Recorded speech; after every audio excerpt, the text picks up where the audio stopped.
pesquisado bastante quando era para a primeira vez, mas aí agora, dessa segunda vez que ficou marcada para hoje, olha, gente, eu peguei mais 12 livros para ler, claro, não li os livros, mas eu fiz uma leitura dinâmica. Eu pesquisei revista, nem sei quantas, internet, eu digitava de um jeito, digitava de outro, procurava uma coisa, procurava outra, e não conseguia encontrar uma ideia que fechasse. Dentre esses livros todos, né, porque realmente de mim não tinha nada para falar, eu tinha que buscar ajuda em algum lugar. Dentre esses livros todos, eu acabei me apegando mais a um deles, embora tenha coisinhas aqui de outros, mas esse livro é de uma mulher chamada Mary Evans, e o livro se chama A Mulher na Bíblia. E aí, depois de muito orar, orei muito. Tinha noites que eu acordava e falava, Senhor, vai chegar o dia e eu não vou levar nada. Não tem. Ia passando o prazo, passando.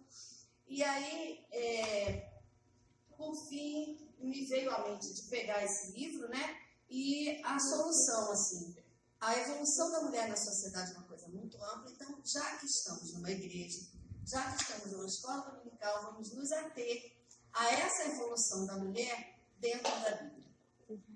Eu pesquisei, gente, e aí a gente vai entrar já assim, na introdução, né, do tema.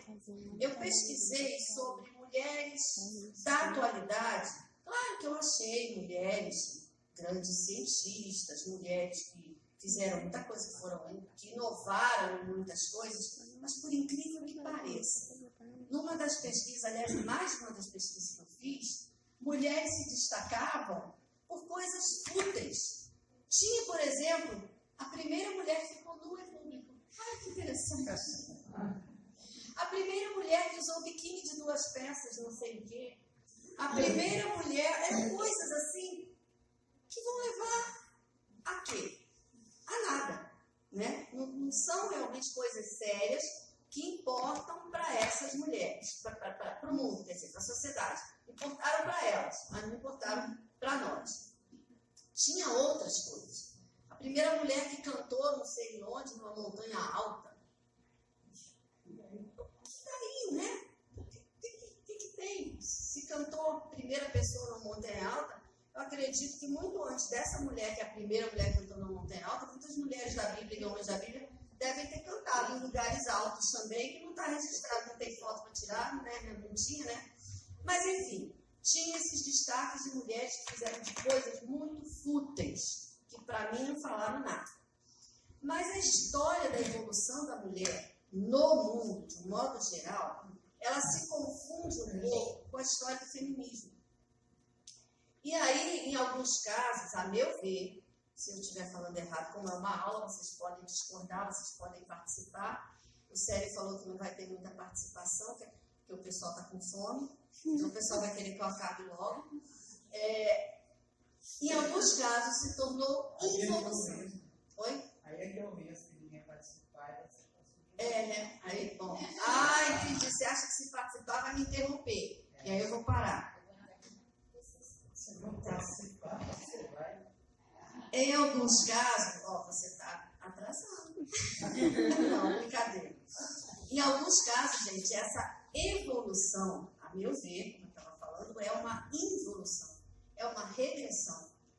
Mulheres que pensaram que estariam trazendo benefício para si próprias, acabaram trazendo malefícios. É certo que hoje a mulher tem muito mais voz, é certo que hoje a mulher tem muito mais caminho de seguir a sua própria trajetória. Por exemplo, no tempo da minha avó, meu avô foi um homem super violento com a minha avó. Ele era um homem que foi criado na igreja, filho de família crente, chegou a ser presbítero da igreja, mas depois ele abandonou tudo. E ele era um homem violento, ele tinha outras mulheres, ele tinha outros filhos. Ele era violento mesmo, agredia minha avó fisicamente, agredia minha avó verbalmente, e a minha avó se calava. Hoje, uma mulher fala, ela se defende quando um homem tenta agir dessa forma. É certo, isso é uma evolução. Sim, eu estou falando no casamento, né? Eu estou me restringindo agora a isso. Mas também é certo que a mulher de antigamente, apesar de que ela muitas vezes não tinha condições de estudar, condições de exercer sua própria profissão, Mas hoje, poucas são as mulheres da nossa classe social, poucas são as que têm o privilégio, por exemplo, de acompanhar o crescimento dos seus filhos. Porque a maioria se vê obrigada a ajudar na renda do casal, na renda da família, e ela vai trabalhar e a criação dos filhos ficou terceirizada. E é interessante que ela não trabalha lá fora e chega em casa e tem um marido, na maioria das vezes, eu não estou falando do meu, na maioria das vezes ela não tem um marido que ajuda quando ela entra em casa. A semana passada mesmo eu fui visitar um casal novo, ele tem 30 e poucos anos, ela tem quase 30, e eu percebi que os dois chegaram do mesmo lugar, os dois estudam juntos, e ela colocou roupa na máquina, foi fazer almoço, foi fazer café, foi cuidar do filho, e o filho chamava, mãe, me ajuda aqui, ela ia lá, ajudava na lição, e ele pegou o livro e foi ler. É interessante isso, algumas coisas mudaram, mas outras continuaram na mesma. Eu não estou falando de vocês, porque eu tenho certeza que os homens todos aqui não ajudam suas mulheres, não. Eles são co-participantes, porque é diferente. Um homem ajudar uma mulher, ele acha que a obrigação é dela e ele só faz como ele quer. O homem ser co-participante da rotina da casa, ele trabalha junto com a mulher. Ele só para descansar quando ela também para. Né, Maria? Esse aí, gente, ele é demais. Ele cozinha, ele limpa as coisas comigo, embora ele diga que depois eu limpo de novo. Mas, isso é só um detalhe. Ele não é detalhista, mas o Célio é realmente uma pessoa Não, que... eu gosto de limpar a casa, que está bem sujo. Que parece isso. Mas o Célio realmente sempre colaborou. Parece que ela está um brilho.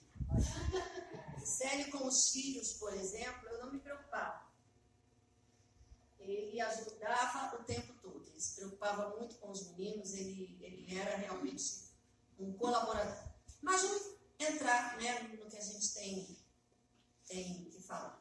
E apesar de toda essa evolução feminina na sociedade, a gente ainda vê, eu até anotei, a gente ainda vê muitas mulheres que convivem com escravidão, venda, tráfico de mulheres, né? Prostituição, pornografia, abandono, infidelidade, suicídio, abuso físico e sexual, estupro, fome, tortura, aborto, obrigatório, assim, alguém a obriga a fazer, não obrigatório, né? Mas alguém a leva a fazer isso, não é por escolha, tem aquelas que querem também.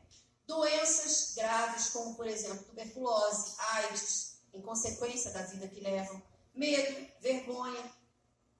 Quanto mais eu pesquisava, mais eu percebia que a solução, a esperança dessas mulheres está só em Cristo.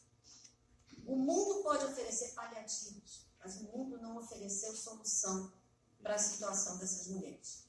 Há muitos projetos cristãos, não só no Brasil, mas também pelo mundo afora, que lidam com isso.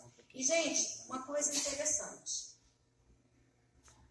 Eu interrompo. Não, vai falando. Uma coisa interessante.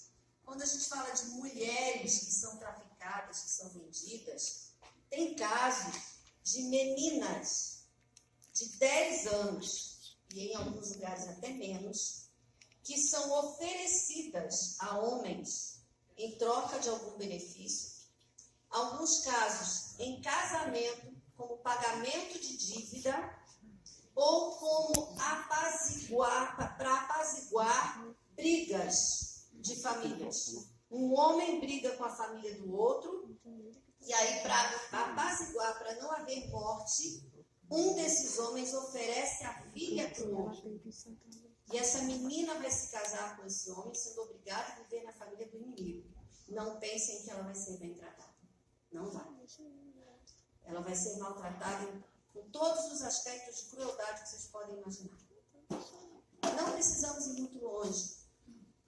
Todos vocês sabem que eu dei aula aqui em São João do Meriti e na Pavuna, numa escola do Estado e numa escola da Prefeitura, muitos anos. Ingrid foi minha aluna. E na Leão Veloso, não é a escola que a Ingrid estudou, a Ingrid estudou no Murilo Braga, que é a mesma escola que o tio estudou também, né?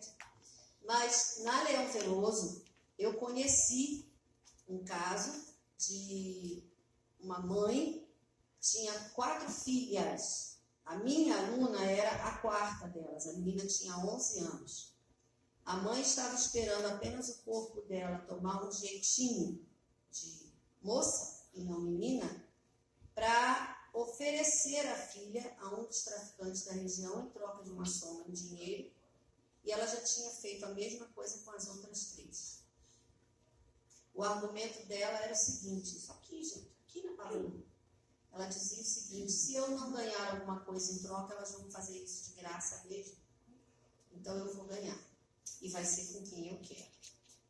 Depois ela faz o que ela quiser na vida dela, mas a primeira vez sou eu que decido.